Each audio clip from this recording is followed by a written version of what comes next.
7 bullets. 7. That isn't an accident. That is an execution. But here is the thing about destiny. Sometimes it misses the target. When Clara Evans threw her body in front of Isabella Rossi, the most feared matriarch in New York, she didn't just save a life. She started a war. She was a nobody, a waitress. And he was Dominic Rossi, the king of the city. He didn't love her. He didn't even know her name. But as she bled out on the emergency room table, he did the unthinkable. He put a ring on her finger. Why? Because in the Mafia, you don't kill a boss's wife. But Clara has a secret, one that might be more dangerous than the bullets lodged in her chest. This is the story of the waitress who took the fall, and the monster who married her to keep her alive. The champagne at the Pierre Hotel didn't taste like celebration. It tasted like old money and silent threats. That was the first thing Clara Evans noticed as she balanced a tray of crystal flutes, weaving through the crowd of men in tuxedos that cost more than her entire life's earnings. She wasn't supposed to be working the Rossi Winter Gala. She was a substitute, covering a shift for a girl named Jenny, who had called in sick with the flu. Clara needed the money. Her rent in Queens was overdue, and her mother's medical bills back in Ohio were piling up. She didn't know who the Rossis were. To her, they were just rich people with heavy security. "Steady, sweetheart," a deep voice rumbled. Clara froze, nearly tipping the tray. She looked up into eyes the color of burnt espresso. The man was tall, broad-shouldered, and radiated a terrifying kind of coldness. He wasn't handsome in the way models were. He was handsome in the way a predator is beautiful. Sharp. Dangerous. "Sorry, sir," Clara murmured, stepping back. "Dominic, let the girl work," an older woman's voice cut in. "Isabella Rossi, the matriarch." She was small, dressed in vintage Chanel, with silver hair pulled back into a severe bun. But her eyes were kind. She reached out and steadied Clara's tray with a hand covered in diamonds. "You look exhausted, Clara. Take a breath." "Thank you, ma'am," Clara said, feeling a strange warmth from the woman. It's a lot of people." "It's a shark tank," Dominic muttered, adjusting his cufflinks. "Mother, we should move to the private lounge. The Costa family representatives just arrived. I don't like the way Victor is looking at you." "Victor Costa is a peacock," Isabella scoffed, taking a glass of champagne from Clara's tray. "He preens. He does not bite." That was when the air changed. It wasn't a sound at first. It was a feeling. The hairs on Clara's arms stood up. She saw movement in her peripheral vision, near the service entrance. A waiter. But he wasn't holding a tray. He was reaching into his jacket. His eyes weren't on the crowd. They were locked on Isabella Rossi. Clara didn't think. She didn't calculate the risk. She didn't know that interfering in a Mafia hit was a death sentence. She just saw a gun barrel glinting under the chandelier light, pointed directly at the kind old woman who had helped her steady her tray. "Get down!" Clara screamed. The music stopped. The first shot cracked like a whip.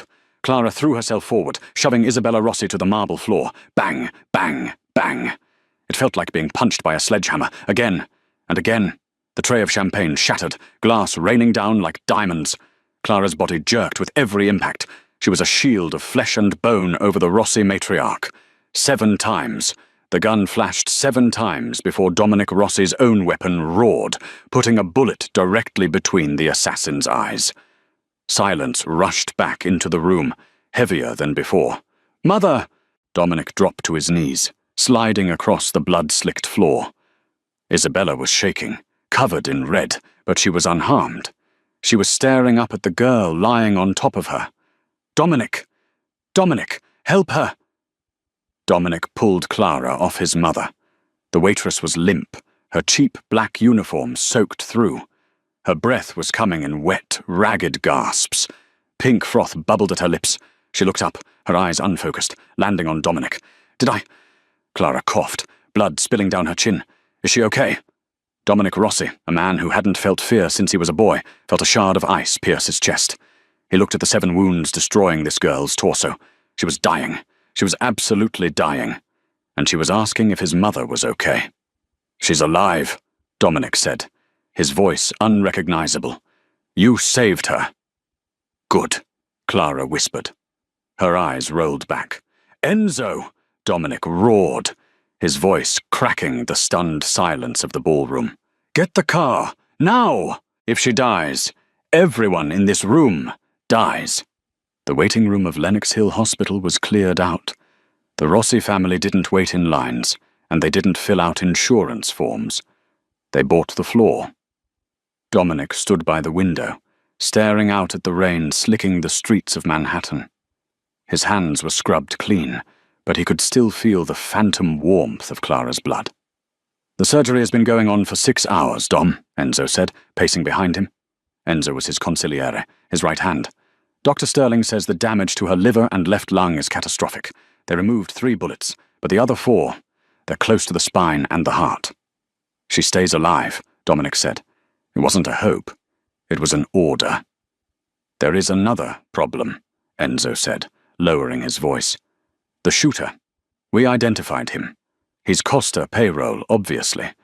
But the Costa family, they know she survived the initial hit. Victor Costa knows a witness is still breathing, and you know the rule." Dominic turned. "No witnesses." "Exactly. If she wakes up, she can ID the face. Even if she doesn't, Costa will want to finish the job just to send a message.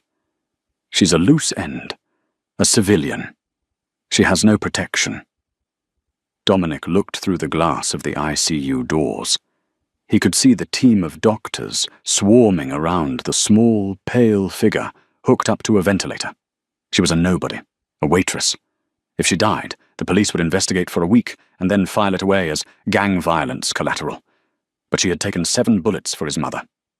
Isabella Rossi was sitting in the corner, clutching a rosary. She stood up, her voice trembling. "She is not a loose end, Dominic. She's family now. You make her family." Dominic looked at his mother. Then he looked at Enzo. "Call Father Thomas," Dominic said. Enzo blinked. "For the last rites? Dom, she's not dead yet." "No," Dominic straightened his jacket. "Not for last rites. For a wedding." Enzo's jaw dropped. "Boss, you can't be serious. You don't know her. We haven't even run a background check." "If she is my wife," Dominic cut him off, his voice lethal, "then touching her is an act of war against the entire Rossi organization. If she is just a waitress, Costa can send a hitman to smother her in her sleep tonight. If she is Mrs. Dominic Rossi, she is untouchable. She's unconscious, Dom. She can't say I do." "I am Dominic Rossi," he said, walking toward the ICU doors. "I will say it for both of us." The scene inside the ICU room was surreal. The rhythmic beeping of the heart monitor was the only music. The smell of antiseptic was the perfume. Dr. Sterling looked terrified as Dominic entered, followed by a trembling priest who had been pulled out of bed at 3 a.m. "Mr. Rossi," Dr. Sterling stammered, "you can't be in here. She's in critical—" "Perform the ceremony, Father," Dominic commanded, ignoring the doctor. He moved to the side of the bed. Clara looked small, too small. Her skin was translucent, blue veins visible beneath the surface. Tubes ran down her throat. Her chest rose and fell with the mechanical hiss of the ventilator. Dominic reached down and took her hand. It was cold, limp. There was calloused skin on her fingers, working hands. "Do you?" Father Thomas stuttered, sweat beading on his forehead. "Dominic Antonio Rossi, take this woman." "Clara," Dominic said, reading the name off the hospital bracelet. "Clara Evans." "Take Clara Evans to be your lawfully wedded wife?" "I do." "And do you?" "Clara Evans—" The priest looked helplessly at the unconscious girl. Dominic squeezed her cold hand. "She accepts. By the power vested in me, I pronounce you man and wife." Dominic didn't kiss her. He reached into his pocket and pulled out his own pinky ring, a heavy gold band with the Rossi crest. It was too big for her finger, so he slid it onto her thumb. It hung there, heavy and absurd, weighing down her fragile hand. He leaned down, his lips brushing her ear, whispering to a woman who couldn't hear him. "You live, Clara. You live because I own you now. and nobody breaks what belongs to me." He straightened up and turned to Enzo. "Put guards at the door. 2 inside, 4 outside. If anyone who isn't Dr. Sterling tries to enter, kill them. She is the Don's wife now." Dominic walked out of the room, leaving his new bride to fight death alone. But as he stepped into the hallway, Enzo grabbed his arm. "Dom, the background check just came through." Enzo's face was pale. "And? You need to see this." Enzo handed him a tablet. "Her name is Clara Evans, but Evans is her mother's maiden name, her birth certificate. The father isn't listed, but we ran a DNA match from the blood on her uniform against the criminal database." Dominic looked at the screen. The world seemed to tilt on its axis. "Impossible," Dominic hissed. "It's a 99% match," Enzo said. "Dom, you just married Victor Costa's illegitimate daughter." Pain was the first thing Clara felt. It wasn't a sharp pain anymore. It was a dull, heavy throb that seemed to weigh down every inch of her body. It felt like she was submerged in deep water, the pressure crushing her chest. She blinked her eyes open. She expected the harsh fluorescent lights of a hospital, the smell of bleach, the sound of nurses in the hallway. Instead, she saw gold, a ceiling painted with cherubs and storm clouds, heavy velvet curtains pulled shut against the day. The sheets covering her were silk, cool and impossibly soft against her scarred skin. "Am I dead?" she wondered. "Is this the afterlife?" She tried to sit up, but a bolt of agony shot through her abdomen, forcing a gasp from her dry throat. "I wouldn't move if I were you," a voice came from the shadows. Clara froze. She knew that voice. It was the voice of the man from the gala, the man with the eyes like burnt espresso. Dominic Rossi stepped into the light. He wasn't wearing a tuxedo now. He was in a black button-down shirt, sleeves rolled up to reveal forearms corded with muscle and ink. He looked tired, but his gaze was as sharp as a razor. "Where am I?" Clara rasped. Her voice sounded like grinding glass. "My home," Dominic said, walking to the bedside table and pouring a glass of water. He held it out, but didn't help her drink. He watched her struggle to lift her hand, his expression unreadable. "You've been in a medically induced coma for 3 weeks. The doctors said you shouldn't have survived the transport from the hospital, but you are stubborn." Clara took a sip, the water soothing her parched throat. Memories flooded back. The tray of champagne, the gun, the old woman, the bullets. "Your mother," Clara whispered. "Isabella, is she?" "She is in the garden, pruning her roses," Dominic said. He leaned against the heavy oak dresser, crossing his arms. "She comes to sit by your bed every day. She prays. It's annoying." Clara let out a breath she didn't know she was holding. I'm glad she's okay." She looked around the opulent room. "I should go. My mum, she's back in Ohio. She'll be worried sick if I haven't called. And my rent? Your rent is paid," Dominic said flatly. "Your mother has been moved to a private facility in Cleveland with top-tier specialists for her condition. All expenses paid."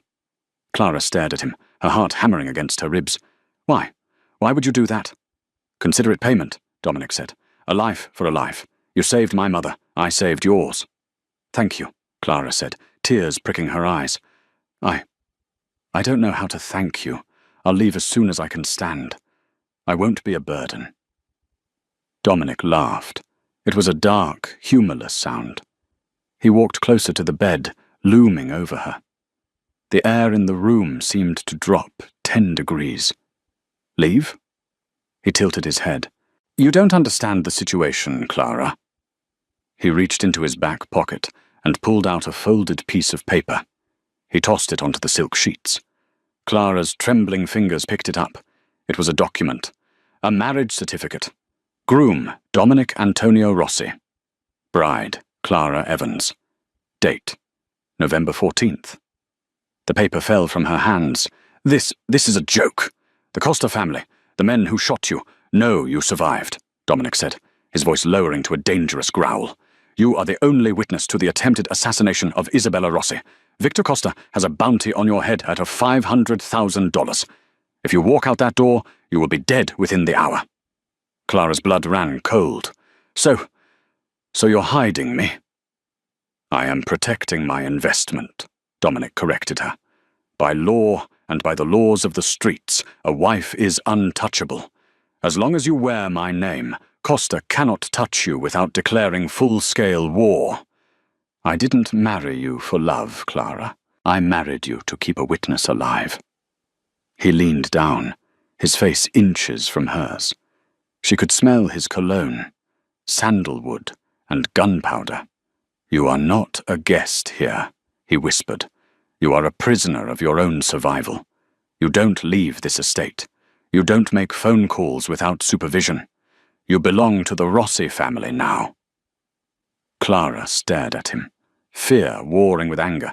"You can't just own people." Dominic's eyes flashed. "I can, and I do, especially you." He turned to leave, pausing at the door. "Rest up, wife." He sneered the word like a curse. "You have a lot of explaining to do. I know who your father is." Clara stopped breathing. Dominic looked back over his shoulder, his eyes cold enough to freeze hell. "We ran your DNA. Did you think you could hide it? Did you think you could save my mother and I wouldn't find out that you are the daughter of the man who ordered the hit?" Clara tried to speak, but no words came out. "Get well soon," Dominic said, opening the door. "Because once you're healed, I'm going to find out whose side you're really on. And if I find out you were part of the plan, those 7 bullets will feel like a massage compared to what I do to you." The door slammed shut, leaving Clara alone in the silence of the golden room, trapped between a father who wanted her dead and a husband who wanted to destroy her. 2 weeks later, Clara was allowed to leave her room. She walked with a cane, her movements slow and stiff. The scar tissue across her torso pulled tight with every step, a constant reminder of the metal that had torn through her. But the physical pain was easier to manage than the psychological tension suffocating the Rossi estate. The house was a fortress. Armed guards stood at every corridor intersection. They nodded respectfully when she passed. Mrs. Rossi. But their eyes were watchful. She wasn't the lady of the house. She was the inmate. "Clara!" Isabella Rossi came bustling out of the drawing room. The matriarch looked fully recovered, her cheeks flushed with health. She embraced Clara carefully, mindful of her injuries. "Look at you," Isabella beamed, cupping Clara's face.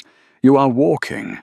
I told Dominic to install an elevator for you, but he is stubborn as a mule." "I'm fine, Isabella," Clara said softly. It was hard to be afraid of Dominic when his mother was so warm. It was jarring to reconcile that this sweet old woman was the queen of a criminal empire. "Dinner is served," a butler announced stiffly. The dining room was a cavernous hall with a table long enough to seat 30. Tonight it was set for 3. Dominic sat at the head of the table. He didn't stand when Clara entered. He was reading a file, a glass of dark red wine near his hand. He looked up, his gaze sweeping over Clara's dress, a simple black silk slip dress that Isabella had bought for her. It hid the bandages, but it couldn't hide the frailty of her frame. "Sit," Dominic commanded. Clara sat to his right, Isabella to his left. The tension was palpable. The clinking of silverware on china sounded like gunshots in the silence. "The pasta is fresh," Isabella said, trying to break the ice. "Chef Marco made it specially for you, Clara. He heard you like carbonara." "It's delicious, thank you," Clara murmured, picking at her food. "So," Dominic cut in, ignoring the food. He swirled his wine. "Let's discuss the elephant in the room. Or should I say the wolf?" Isabella sighed, putting down her fork. "Dominic, not tonight." "Tonight is perfect," Dominic said, his eyes locking on to Clara. "My men intercepted a package at the gate this morning, addressed to Mrs. Clara Rossi." Clara's fork froze halfway to her mouth. Dominic reached under the table and produced a small, velvet jewelry box. He slid it across the mahogany table. It stopped right in front of Clara. "Open it," he dared her. Clara's hands shook as she reached for the box. She flipped the lid. Inside wasn't a ring. It was a bullet. A single silver bullet with a name engraved on the casing, Clara, and a note folded beneath it. Daddy misses you. Clara slammed the box shut, bile rising in her throat. She pushed it away as if it burned. He knows, Dominic said calmly. Victor Costa knows I married his bastard daughter. He thinks it's a power play. He thinks I kidnapped you to use as leverage. Dominic leaned forward, his voice dropping. Did you know he was your father before you took those bullets, Clara? Or was it a happy accident? Clara looked up, her blue eyes blazing with a sudden fire that surprised even Dominic. I knew, she said. Her voice didn't shake this time. Isabella gasped softly. Dominic's eyes narrowed. So you admit it. You're a spy. I'm not a spy, Clara snapped. She stood up, wincing as her stitches pulled. I'm a mistake. That's what he called me. My mother was a dancer at one of his clubs 20 years ago. When she got pregnant, he gave her 10 grand to get an abortion. She took the money and ran to Ohio instead.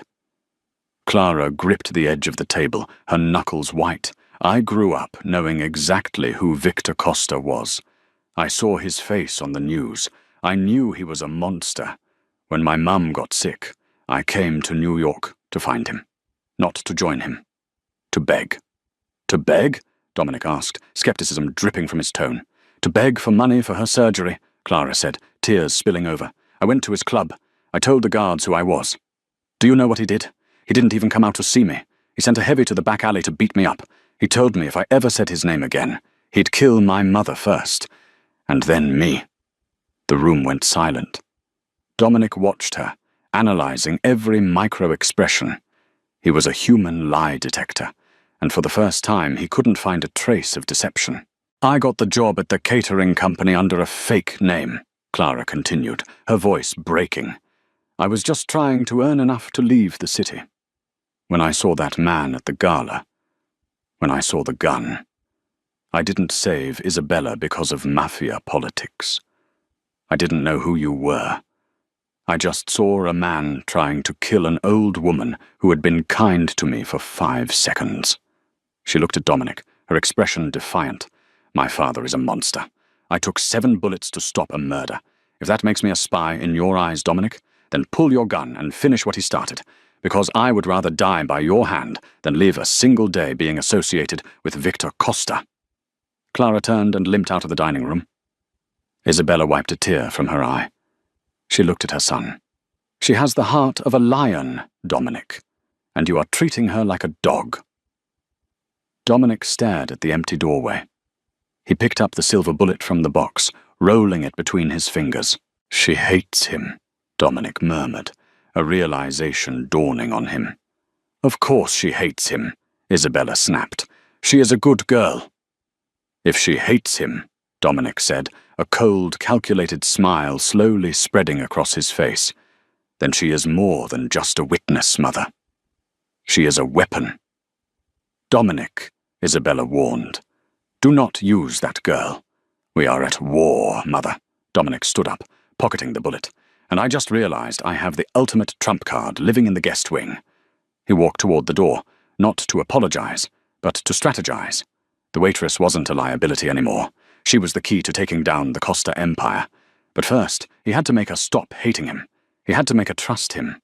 And for a man like Dominic Rossi, seduction was just another form of manipulation.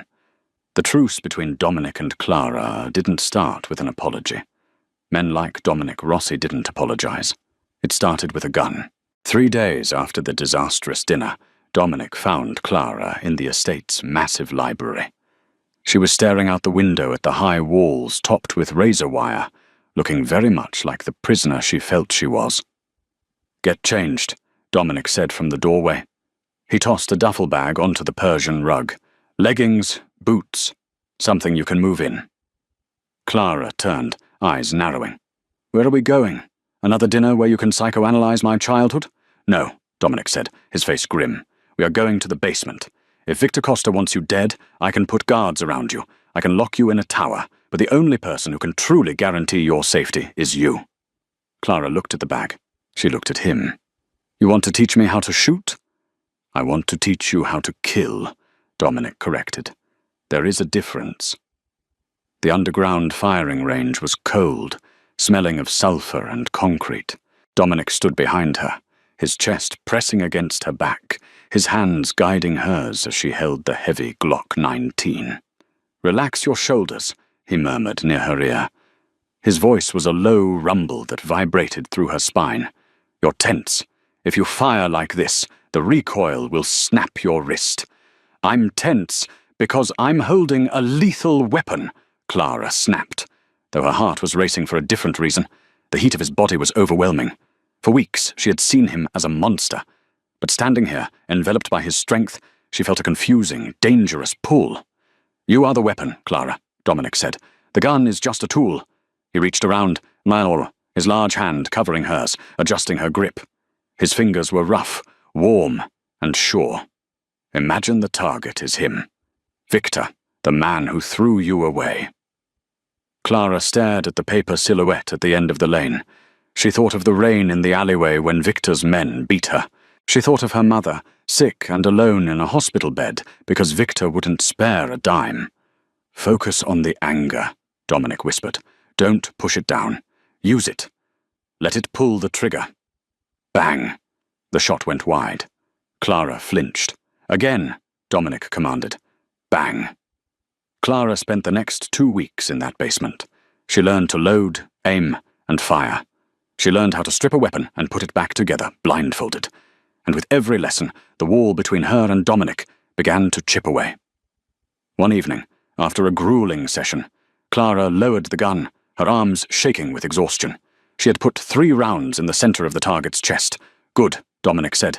He handed her a towel. "Why are you doing this?" Clara asked, wiping sweat from her brow. "You said I was an investment. You don't train investments." Dominic leaned against the wall, studying her. The harsh range lighting cast deep shadows over his sharp features. "Investments are passive. Partners are active." Clara froze. "Partners?" Dominic stepped closer. The air charged with electricity. "You took 7 bullets for a woman you didn't know. You have loyalty in your blood, Clara. That is rare. Everyone in my world, my captains, my soldiers, they follow me because they fear me or because I pay them. You act on instinct." He reached out, his thumb tracing the line of her jaw. It was the first time he had touched her affectionately. Clara forgot to breathe. "Victor Costa is a fool," Dominic whispered, his eyes dark and intense. "He threw away a queen to keep his pawns. I won't make that mistake." Clara looked up at him, her lips parting. "And what am I to you, Dominic? A queen? Or just a better pawn?" Dominic didn't answer with words. He leaned down and captured her mouth in a searing, bruising kiss. It tasted of danger and possession. Clara hesitated for a split second, then her hands wound into his hair, pulling him closer. It was a kiss that sealed a pact. He pulled back, breathless, his forehead resting against hers. "You are my wife," he rasped, "and tomorrow night we are going to introduce Mrs. Rossi to the city. Victor called for a peace summit. He wants to see you." Clara stiffened. "Don't worry," Dominic brushed his thumb over her lips. "He thinks he's going to intimidate a waitress. He has no idea he's about to meet the boss's wife." The summit was held at Le Ciel, a rooftop restaurant in Manhattan that was considered neutral ground for the 5 families. The entire floor was rented out. The windows offered a panoramic view of the city, but inside, the atmosphere was suffocating. Clara wore a dress of blood-red velvet, slit to the thigh, with diamonds dripping from her neck. Isabella's diamonds. She walked into the room on Dominic's arm, her head held high, masking the terror churning in her gut. Victor Costa sat at the center table. He was a bloated man, his face red from years of excess, surrounded by 4 bodyguards. When he saw Clara, his eyes widened, then narrowed into a sneer. "Well, well," Victor boomed, not standing up. "The prodigal bastard returns," and she cleaned up nice.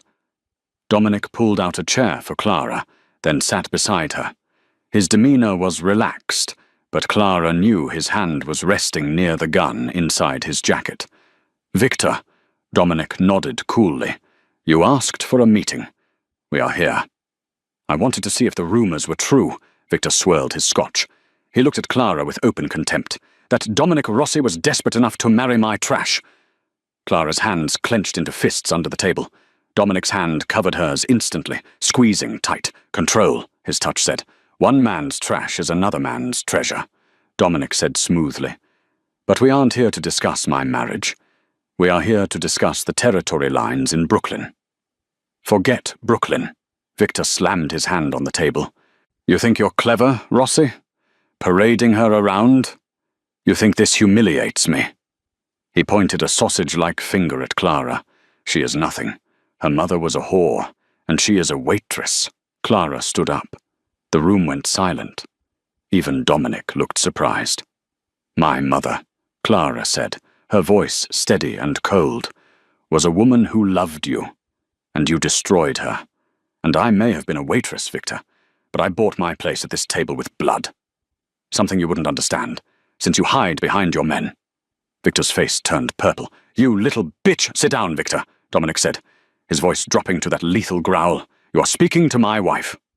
Victor laughed, a wet, hacking sound. Your wife? Oh, Dominic. You really don't know, do you? Victor leaned forward, a malicious grin spreading across his face. You think she's a hero? You think she saved your mother by accident? Dominic frowned. Well, what are you talking about? I didn't order the hit on Isabella, Victor sneered. I ordered the hit on her. He pointed at Clara. The world stopped. Clara felt the blood drain from her face. What? She whispered. You came to my club, Victor spat. You made a scene. You started asking questions about me. You were a liability. I sent that shooter to the gala to put a bullet in your head, Clara. You didn't jump in front of Isabella to save her. You were the target all along. The shooter just missed and pinned you both down. Victor looked at Dominic, triumphant. She isn't a savior, Rossi. She's the reason your mother was almost killed. She brought the danger to your doorstep. You married the disease, not the cure. Silence stretched, tight as a piano wire. Clara turned to Dominic, horror in her eyes. I didn't know. Dominic, I swear, I didn't know. If this was true, then everything changed. She hadn't saved Isabella. Her presence had endangered her. Dominic's debt to her was a lie. Dominic stared at Victor, his face unreadable. Then he looked at Clara.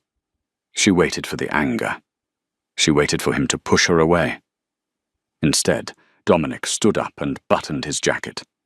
You ordered a hit on a 20-year-old girl? Dominic asked quietly. She was a loose end, Victor defended himself. She was your daughter, Dominic said. She is nothing. You're right about one thing, Victor, Dominic said, stepping around the table. She brought the war to my doorstep, and for that I should thank you. Victor blinked. What? Because it brought her to me. Dominic moved faster than thought. He grabbed a steak knife from the table and pinned Victor's hand to the mahogany wood. Victor screamed. His bodyguards reached for their weapons, but Enzo and the Rossi men were faster, their guns already drawn and leveled at the Costa heads. You tried to kill my wife, Dominic roared, the mask of civility gone. Twice, once at the gala, and you just tried to kill her spirit tonight. Dominic leaned into Victor's screaming face. The peace treaty is cancelled. We take everything. Brooklyn, the ports, the clubs, everything. Dominic turned to Clara, offering his hand. Come, Clara. The smell in here is making me sick. Clara took his hand, her legs trembling. They walked towards the elevator, leaving the screaming Don behind them. But as the elevator doors began to close, Victor shouted one last thing through his pain. Ask him, Clara. Ask him about the file. Ask him what he knew before he married you. The doors shut, cutting off the sound. Clara looked at Dominic. He was staring straight ahead, his jaw clenched tight. Dominic? She asked softly. What file? Dominic didn't look at her. Not now, Clara. What file? She demanded, grabbing his arm. The elevator chimed as they reached the lobby. Dominic pulled his arm away gently. The file that proves I knew you were Victor's daughter before the gala, Dominic said, his voice hollow. I was tracking you, Clara. I knew Costa sent a hitman for you. I let you go to that party because I knew it would draw the shooter out. I used you as bait to catch Costa's assassin. Clara stepped back, her back hitting the mirrored wall of the elevator. You knew the shooter was coming for me, and you let me work that night. I had snipers in place. I thought I could take him out before he fired, Dominic said, turning to her, his eyes pleading for the first time. I miscalculated. I didn't think he would get off 7 shots. I never meant for you to get hurt. You used me, Clara whispered, tears streaming down her face. Victor was right. You're just as bad as he is. Clara, don't touch me. The elevator doors opened into the lobby, but they weren't greeted by the valet. They were greeted by the barrel of a machine gun. A black van screeched to a halt outside the glass doors. Men in ski masks poured out. It wasn't Costa's men. Costa was upstairs, bleeding. This was a third party. Get down! Dominic tackled Clara as the glass of the lobby exploded inward. The lobby of Le Ciel had transformed from a sanctuary of high society elegance into a slaughterhouse of glass and marble. The initial explosion of the entrance doors sent a shockwave that rattled the fillings in Clara's teeth. She was on the ground before she consciously realized what was happening, tackled by a heavy weight that smelled of sandalwood and expensive scotch. Dominic. Stay down! Dominic roared, his voice barely audible over the deafening chatter of automatic weapons. He dragged her behind the solid mahogany reception desk, just as the air above them filled with lead. Bullets chewed into the wood, sending splinters flying like angry hornets. The beautiful mirrored wall behind the concierge shattered, cascading down in a waterfall of jagged silver. Clara was curled into a ball, her hands clamped over her ears, her breath coming in short, terrified gasps. This wasn't like the gala. The gala had been sudden, shocking, and over in seconds. This was a siege. Costa's backup, Dominic grunted, pulling his sidearm, a customized Beretta, and checking the magazine. His face was a mask of cold, focused violence, but there was a sheen of sweat on his brow that hadn't been there a moment ago. He knew he wasn't walking out of that meeting alive. He set a trap within a trap. If he died, his kill squad was ordered to scrub the building. Clara stared at him, her mind reeling. The adrenaline was pumping so hard her vision blurred, but the anger, the white-hot betrayal she had felt in the elevator, was still burning through the fear. "You knew!" she screamed, the sound tearing from her throat. "You knew I was a target at the gala. You let me walk into that ballroom as a human shield." Dominic flinched. It wasn't from the gunfire suppressing them. It was from her words. He turned to return fire, popping up over the desk to squeeze off 3 controlled rounds before ducking back down as masonry exploded near his head. "We discuss this later," Dominic shouted back. "If we live that long," Clara yelled, "I will make sure you live." Dominic grabbed her shoulder. His grip was bruising, desperate. "I need you to listen to me, Clara. Enzo and the extraction team are 5 minutes out. The police are 10 minutes out. We are in the gap, the kill zone. We have to hold this position." "You mean you have to hold it?" Clara cried, looking at the gun in his hand. "I'm just a waitress." "No." Dominic's eyes locked onto hers. They were dark, intense, and for the first time since she had met him, filled with something that looked like regret. "You are not a waitress. You are a survivor. You took 7 bullets and lived. You walked into the lion's den tonight and spat in his face. You are Rossi." He winced, his hand going to his left side. When he pulled it away, his palm was slick with bright crimson blood. Clara gasped. "You're hit." "Ricochet," Dominic lied through gritted teeth, though the stain spreading across his white dress shirt suggested a direct impact. "Listen to me. They are flanking left, trying to get around the elevator bank. If they get that angle, we're dead. I can't cover both sides." He reached down to his ankle holster and pulled out a compact backup pistol. He shoved it into Clara's trembling hands. The metal was cold, heavy, and smelled of gun oil. I can't, Clara stammered. Safety is off, Dominic ordered, his voice shifting into the command tone he used with his soldiers. Point and squeeze. If you see anyone who isn't me or Enzo, you put them down. Do you understand? Dominic! Do you understand? He roared, shaking her slightly. Yes, she whispered, gripping the weapon until her knuckles turned white. Dominic nodded, then turned back to the fray. He rose up, firing aggressively towards the main entrance, drawing the attackers' fire. The noise was unbearable, a cacophony of destruction. Clara pressed her back against the wood, her heart hammering against her ribs like a trapped bird. He used me. The thought circled in her mind. He knew my father wanted me dead, and he used it to catch a hitman. It was unforgivable. It was monstrous. But then she looked at him. Dominic was fading. His movements were slowing down. The blood on his shirt was now a dark, spreading map of his mortality. He was firing with one hand, the other pressed tight against his wound. He was a monster, yes. But he was the monster, standing between her and the abyss. If he dies, I die, she told herself. But it was more than that. As she watched a bullet graze his shoulder, a surge of protective fury welled up in her chest. The same instinct that had made her jump in front of Isabella Rossi months ago. Nobody kills him but me.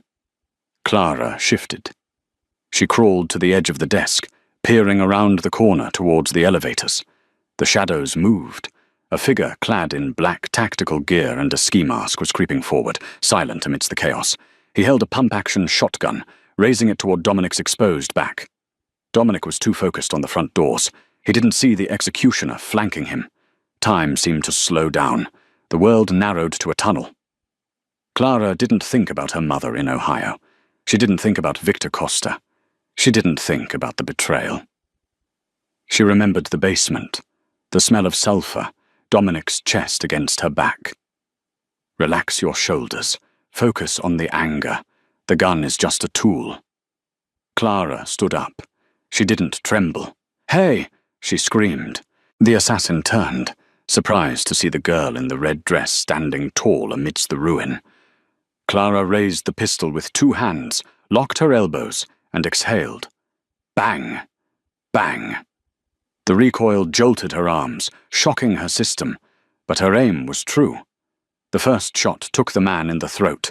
The second hit the center of his chest plate. He crumpled backward, the shotgun clattering uselessly to the marble floor. Dominic whipped around at the sound of the shots. He saw the dead man. He saw Clara, the gun still raised, smoke drifting from the barrel. For a split second, amidst the flying glass and death, Dominic Rossi looked at his wife with an expression of pure, terrified awe. Good shot, he breathed. Before she could respond, tires screeched outside. Heavy doors slammed. A new wave of gunfire erupted, but this time it was disciplined, rhythmic. "Boss, clear the line!" Enzo's voice bellowed from the shattered entrance. The Rossi soldiers poured into the lobby like a black tide, cutting down the remaining Costa mercenaries with ruthless efficiency.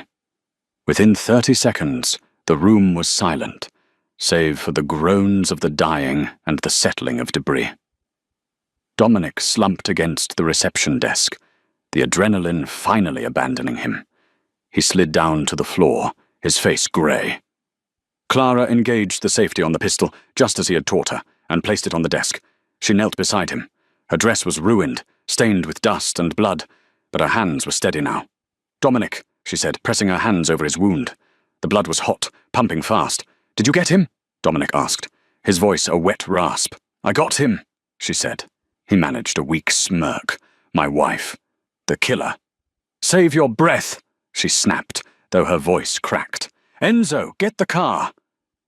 The drive back to the Rossi estate was a blur of speed and silence.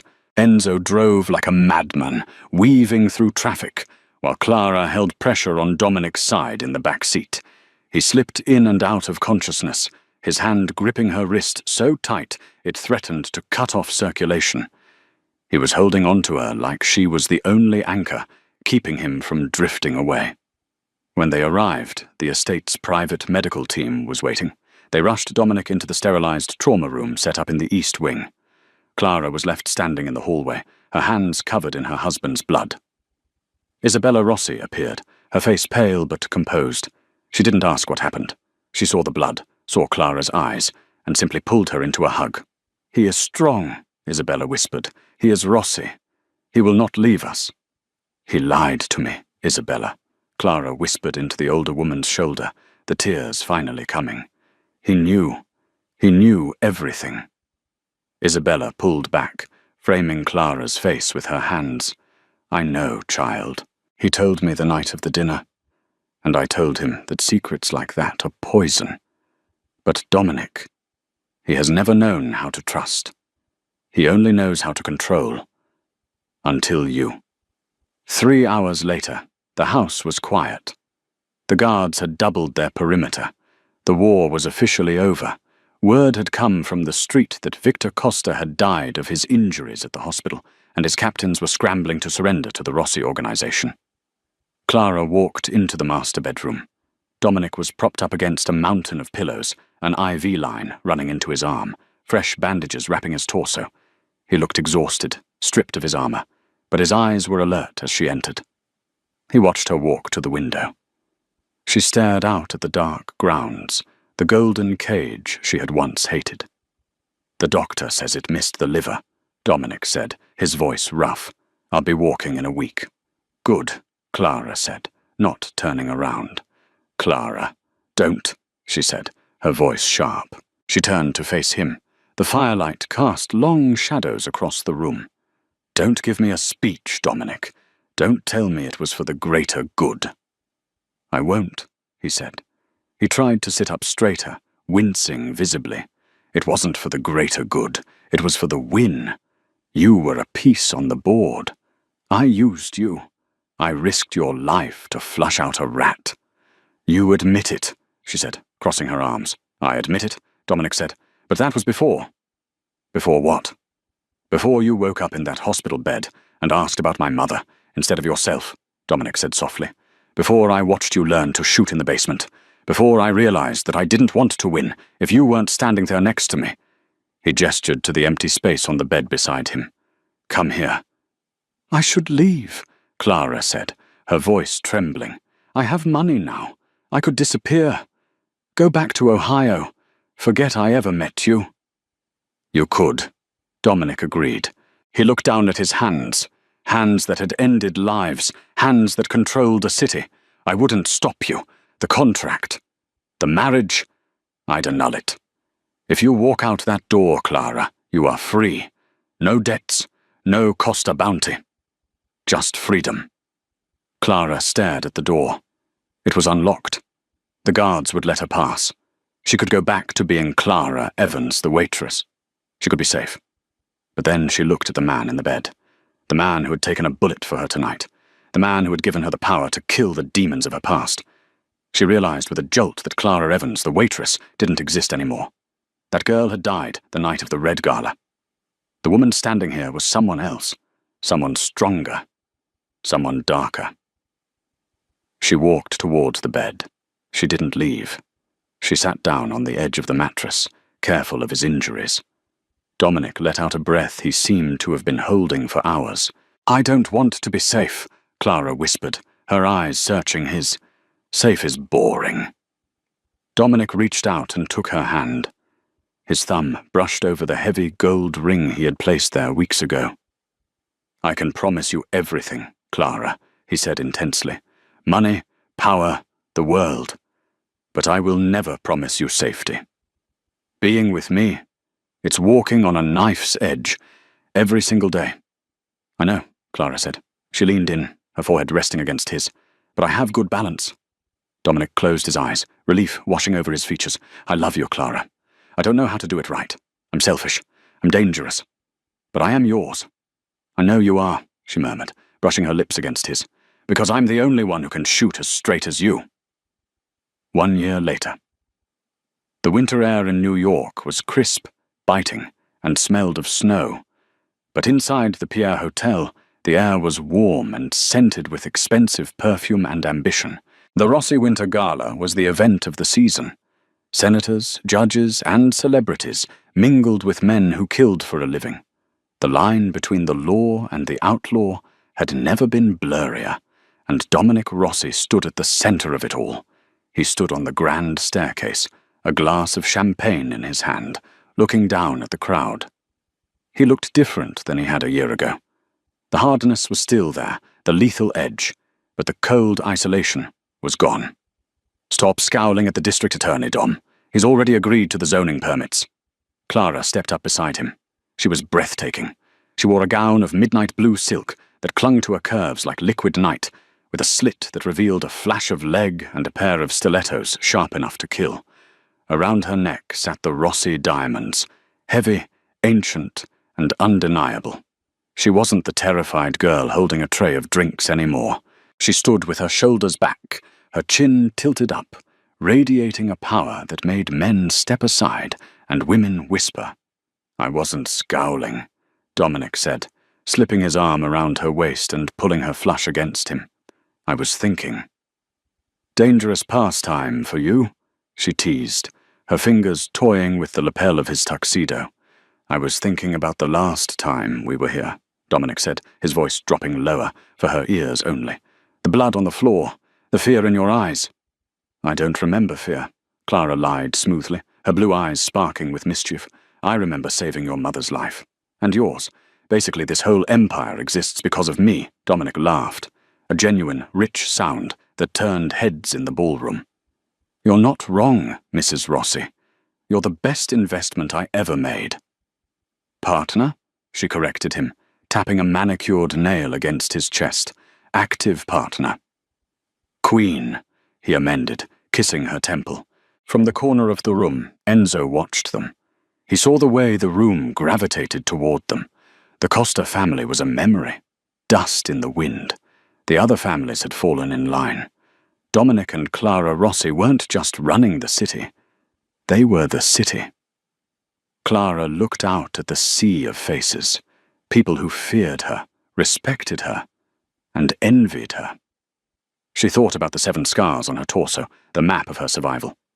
She thought about the gun in her purse, a permanent accessory. She had walked through fire to get here. She had married the devil, wrestled him for his soul, and won. "Are you ready?" Dominic asked, offering her his arm to descend the stairs. Clara smiled, a smile that was equal parts beauty and blade. "I was born ready, Dominic." They descended the stairs together, the king and his queen, walking into a future that was dangerous, uncertain, and absolutely theirs.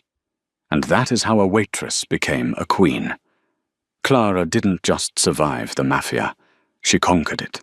Dominic might have been the boss, but in the end, she was the one holding the gun that saved them both. It's a twisted kind of love story, built on bullets, betrayal, and blood. But in their world, maybe that's the only kind of love that survives. What do you think? If you found out your partner used you as bait like Dominic did, could you ever forgive them? Or would you have left him to the wolves in that lobby? Let me know in the comments below. I seriously want to read your take on this. If you enjoyed this story, please smash that like button. It really helps the channel grow. And hit subscribe with the notification bell turned on so you'll never miss the next part of the drama. Thanks for watching, and I'll see you in the next story.